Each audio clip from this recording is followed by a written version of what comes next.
puisse rendre des décisions dans des délais raisonnables, en toute indépendance et en toute impartialité. Oui. moo ne woon ne conseil supérieur de la magistrature dañu dafa waxtaane loo xam ne duñu ko wax. duñu ko wax. moo tax ñu wax ñu. ok. mais du discours à la nation. déedéet. nekkul conseil des ministres.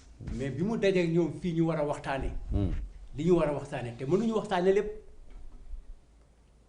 je pense que war nañu mën a jël sax en tout cas ñi nga xam ne ñooy thèse doctorat yi. ñu étudier 4 ou 5 questions yoo xam ne yi bu ñu ko xoolee depuis l'indépendance. ba léegi. 65 ans yi am yëpp am na les différents discours. yi ñuy def fii yan ak yan la. ak ban impact lay am. mais tey li ñuy waxtaane nii mais waxtaanee l'élection du juge gënu ko important ah déedéet parce que on peut élire des juges. ba pare ñu contesté leen président de la République fii ngi ñu toog léegi bu y a 2 minutes ñu ne dañ koy saaga ay saaga yu méttee métti te dañ ko élire ngoonte élire ko ak bañ ko élire nekkul foofu problème bi nekkul foofu problème bi mooy am na lu xew lu bees lu ñu maîtriser gul naka lañ koy def ba mu nekk outil mais du nekk arme yàq foofu la ñu toll ci numérique bi. mais li Pall di wax tamu lu am solo mooy aujourd'hui par exemple en prenant encore l'exemple du premier ministre aujourd'hui président mooy kilifaam s'il attaque au magistrat et di leen wax xëy na di leen wax di leen critiquer ay député di ko def te muy seen kilifa ñoom ñëpp te deful benn réaction. oui non mais attention man mënuma gëm ne deful benn réaction. kan président man bu ma nekkoon président de la République dinaa wax ak premier ministre doo leen ko yëg dinaa ko ne ko attention. mën a def premier ministre pour nga conduire la politique du gouvernement. Oui. En matière de justice je veux qu'on respecte mes magistrats mais loolu dama ko wax ci mbedd. oui mais bu ñu gisee muy sauf que les attaques sont répétées. non attends que mu répété ko que bañ ko répété tere nañ la dara ñetti yoon te defuloo ko tere nañ ma affaire 100 fois may na bu tuddi ko def mais am na bés boo xam ne bii mais écoute li wala di wax nu nar a dal na ma parce que dóor nañ ma tëj nañ ma génnu ma. parce que le président de la République il ne veut pas aussi de li ñuy bañ justice bi topp clameur di topp nit ñi pour def mais noonu le président de la République du topp lenn président de la République ci benn waxtu ci benn bés. ci benn seconde. daf ci war a rey. wala mu dem ci dëj. dem ci ngénte dem ci séet dem ci fase dem ci mariage. tout. dafay concentré ci liggéeyam. tey li am importance moom la ñu waxtaanee c'est un choix te choix bi est-ce que moom la. est-ce que la proposition ne vient pas de la Cour suprême oui peut-être. da ngeen ko parce que dafa am discours déjà dafa am koy porté kooku koy porté mooy di ko wax ñu tontu ko ngoonte mën jugul ci moom mën na am aussi mu recommandé ko donc loolu nekkul ci ñi élire magistrat wala déet am na ku ñu fal lool te kenn respecté wul ay waxam yow mi nga xam ne da nga yore li nga xam ne yaay faj bu ñuy respecté wul sa loxo duñ ko mais magistrat yi c'est vrai mais magistrat yi bu ñu leen tooñee am nañ droit fayu wala dem ci yoon. def nañ ko. def nañ ko après du ko arrêté ah non xam nga koy tam Pall. lan moo ko arrêté. bi ñuy ubbee commission d'enquête pour seet nu mu demee. waaw mais magistrat bi moo tax. waaw moo ko tëj. mais la plainte du magistrat n'a pas été instruite jusqu'à maintenant. waaw loolu laay wax. waaw moo tax ma ne la ngoonte woon ci kan la ci ñoom la. oui. waaw ngoonte woon ñoom nañ bàyyi ñu sor seen yëre ni mu leen neexee. waaw mais xam nga soo jàppee ni. non magistrat bi c'est-à-dire que la magistrature ou la justice ñoom la intéressé man maay justiciable bi. je suis donc d'accord. c'est indépendance et il l'a dit. Le bâtonnier, je pense, wala le président de la Cour suprême. C'est-à-dire que l'indépendance de la justice, ça bénéficie au premier chef, au justiciable. le président de la Cour Je suis suprême. d'accord. Waaw, le président de la Cour mais suprême. je suis d'accord Donc, oui, voilà. mais fan la toll ci toujours combien de fois je me suis intéressé sur cette question là. Bien sûr, plusieurs fois. ah bi ma ci interrogé wu. Pendant un an. interrogé 100 fois. Oui. doo leen ci parce que Dëgg la. dama xam ne problème la. parce que pour man laa wax man. Doudou Wade. dina jafe pour ma gëm conseil constitutionnel trop tant que attewuñu lii. moo lay wonte boobu justiciable bëgg na ko atte mais est-ce que damay ci topp di topp te xam naa il y a des fautifs. am na ko faute. Bien sûr. am na ko tooñ. am na ku ñu tooñ. te kenn fajul dara. Forcément. loolu moo tax donc mais ci li ñu am nii moi je pense que des interrogations ont été posées sur des questions pertinentes. dañu am problème bu rëy ci suñu kanam ci problème mu numérique ci problème mu lu la neex nga wax. tey par exemple tey ce matin wala demain en France l'Assemblée nationale dina examiner la participation l'interdiction des enfants de moins de 13 ans sur les réseaux sociaux mais pour ñu contrôler ko xam lu ñuy def dañuy frapper borom plateforme yi parce que aujourd'hui identification bi kii am carte téléphone bi obligation dañ koy am.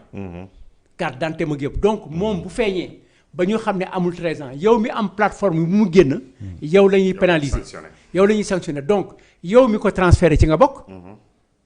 mais il faut que les sanctions soient des sanctions pertinentes et lourdes. parce que sinon du sotti. sinon dañuy xëy suba ba ngoon di saagante ay ndey. ak ay baay ci réseaux sociaux yi.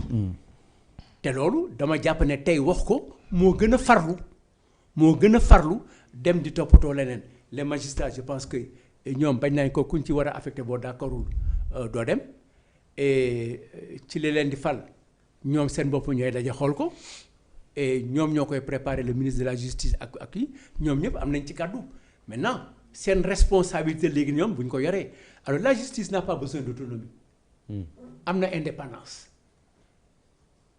autonomie interne mooy li nga xam ne nekkoon nañ ko en 58 France chef ñu mais ñi am nañu indépendance jox nañ leen indépendance le pouvoir législatif est indépendant du pouvoir exécutif le pouvoir judiciaire article 82 jeex na. mais c'est bien non il suffit pas de le proclamer xam nga lapsus bi nga def ne pouvoir législatif le pouvoir législatif dañ am c'est-à-dire que. non bu ñu dem ci dama juum. waaw non xam naa mais c'est assez révélateur. pour comparer. xam nga njuumte boo nangu jarul ñu ci discuter. non déedéet wax du foofu laa bëgg a wax dama bëgg wax ne. le judiciaire est indépendant du pouvoir législatif doy na. oui maintenant yow yaay seet la nga indépendant nga. mais du point de vue de la gouvernance de son budget. Oui. Il n'est pas indépendant. non mais il ne peut pas être indépendant de son budget. parce que suñu réew doxewul noonu. c'est juste un choix. mais ngoonte moom nañ ko bàyyi mu uti impôt. nañ ko bàyyi. mu uti impôt. déedéet assemblée utul impôt. assemblée utul impôt. ah non je suis d'accord. waaw loolu non ni ñu def assemblée rek la ñuy def justice man loolu rek laa wax. mais lan la ñuy def assemblée parti. lan lañ ko def. non dañ leen jox seen budget. par exemple le président de l'assemblée mi ngi bëgg defaraat assemblée nationale. su leen neexoon ne dañuy def assemblée nationale à Tamba wala kii secondaire à Tamba c'est-à-dire que ñoom rek la intéressé. par exemple pour la justice ministre bi moom mooy am politique. ba léegi tabax fii cour tabax fii tribunal tabax. non rénover ainsi de suite. non ba léegi waxuloo ma luñ ko jox te joxuñu ko pouvoir judiciaire. déedéet non waxuma luñ ko jox ñu jox ko parce que besoin yi tolloowul. waxuma loolu mais dama ne dans la forme niñ bàyyee assemblée ak boppam. budget nga xamante ne kenn xamul sax naka lay demee lu ñu war a lijjanti la. mais ñu noonu ñu def ko justice nga xamante ne ñoom ñooy xam ni. par exemple kat par exemple le président de l'Assemblée nationale ñaan nit la recruter à titre personnel en tant que président de la République son cabinet peut-être que ëpp na 50 ëpp na nangam loolu peut-être que recruter na ay magistrats yi su ñu leen joxoon ne leen seen budget lii la. votel nañ leen ko. comme kii moom day wax sax wàññi leen ma ren xaw ma lan.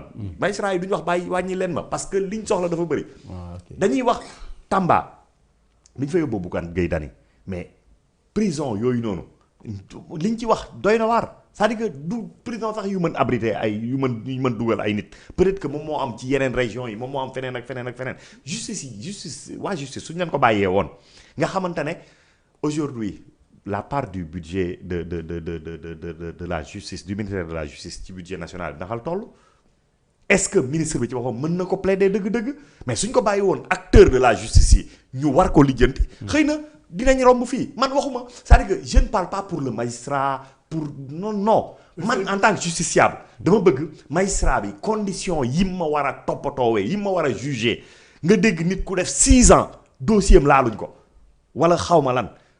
parce que dañ naan la cabinet yi doyul est-ce que suñ ko defoon duñ dépassé yii loolu laa wax man dama bëgg dama bëgg d'accord naa ci li nga wax. waaw kañ. nous n'avons pas assez de magistrats. comme nous n'avons pas assez de médecins. oui. nous n'avons pas assez de sages-femmes. dëgg la. nous n'avons pas assez de policiers. assez d'enseignants. nous n'avons pas les rapports. donc moo lay wane donc sur les 54 ministères yi ñu am ku nekk fi nga waroon toll. fi nga war a limite pour ñu ne yaa ngi dugg ci sous-développement agogoo fa. donc foofu distribuer fa ku nekk nga defal ko li mu war a defal du yomb te mënul nekk. par contre quand tu fais la comparaison avec l'Assemblée nationale. dama jàpp ne li nga bëgg wax ne mooy l'autonomie financière. oui mais loolu lu ñu bind la mais amul. bind nañ ko. bien sûr justice yow xamuloo. pour la justice laa wax pas pour l'Assemblée. da nga ne da nga ne ñu def ko comme li ñuy def assemblée. oui man na la li ñuy defal assemblée te ñoom amuñu ko mooy l'autonomie financière. oui. mais je pense que la justice transfert de capital la ñu am. oui transfert loolu laa jàpp. ministère oui. mais maintenant. nga ne assemblée dañ ko bind mais amuñ ko. waaw amuñu ko. ah. aussi tu sais yooyu aussi c'est parce que autonomie financière assemblée bi mooy lan mooy budget dañ koy préparer. d'abord dañ ko war a préparer ci assemblée. bureau bi entériné ko. ñu indi ko commission des finances député yi discuter ko. mais amul. donc tu t'arrêtes à la lecture donc je dis le problème nekkul foofu le problème mooy ñi ñu ko dénk mooy député yi nañuy jël seen mission doxal ko. oui magistrats yi nañ jël seen métier doxal ko mais la magistrature a eu des acteurs ren on forme 75 avocats c'est pas petit. Sans compter les magistrats et les greffiers 75 avocats vont sortir cette année le bâtonnier annoncé na ko. et ensuite on fait l'école des avocats dañ koy construire dinañu poser première pierre bi. donc mu ngi noonu donc on fait des avancées. li am la am desul xam nga li des ku nekk li ñu la jox ci moyens yu ndaw li ñu ko def na nga ko def ci réew mi. na nga ko def au nom des justiciables. loolu mooy problème bi nga xam ne moom am na. mais président man li ma la wax dafa am ñaari yu mu si dégg bi njëkk xëy na li muy wax autonomie peut-être si wàllu autonomie administrative sax. parce que aujourd'hui les magistrats même s'ils sont protégés par des textes. mais suba les magistrats bu fi neexut président Diomaye wala jubóot ak justice suba bu ko neexee ñu def consultation à domicile nécessité de service.